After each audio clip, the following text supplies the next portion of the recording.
सगळ्यांची निर्दोष सुटका करण्यात आली होती। याही प्रकरणामध्ये कोर्टाने हे सांगितले की जे करण्यास अपुरे आहेत आणि म्हणून सगळ्यांची निर्दोष सुटका होती आहे।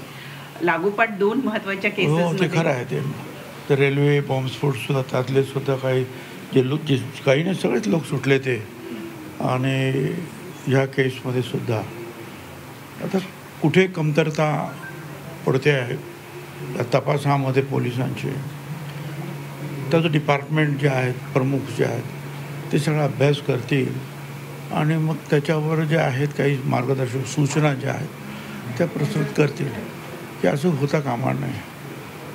कधी कधी तर पहिल्यापासून आपण काय करायचं म्हणजे करतात अजूनही सुद्धा की एखादा गुन्हा झाल्यानंतर पहिल्यापासूनच एखाद्या वकिलाला जे आहे बरोबर घेऊन त्याचे पुरावे वगैरे व्यवस्थित गोळा करणं किंवा इतर जे काही असेल म्हणजे मग तो बरोबर त्या दिशेने व्यवस्थित तपास होतो। अनेक वेळा काही पोलिसांकडून सुद्धा काही राहून जातं आणि कोर्टामध्ये तर म्हणजे कायद्यात तर म्हटलेलं आहे 100 गुन्हेगार सुटले तरी हरकत नाही, परंतु एकसुद्धा बेगुन्हेगार त्याला शिक्षा होता कामा नये।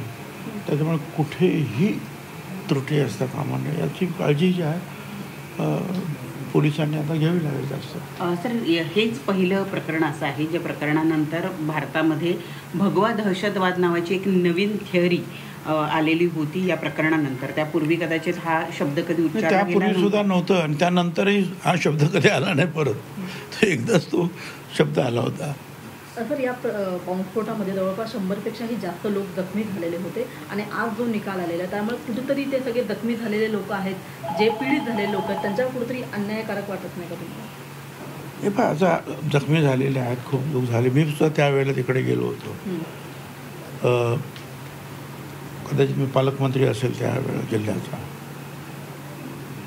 पण हेही आहे की जे आज सुटलेले आहेत ते अनेक वर्ष जेलमध्ये होतेच ना, अनेक वर्ष जे आहे त्यांना ती सजा झालेलीच आहे ना, ती सजाच आहे ना एक प्रकारची। आता जरी सुटले तरी ती शिक्षा भोगलीच असंच झाले ना, त्यांनी अनेक वर्ष आतमध्ये राहिले। ठीक आहे, धन्यवाद। Thank you sir.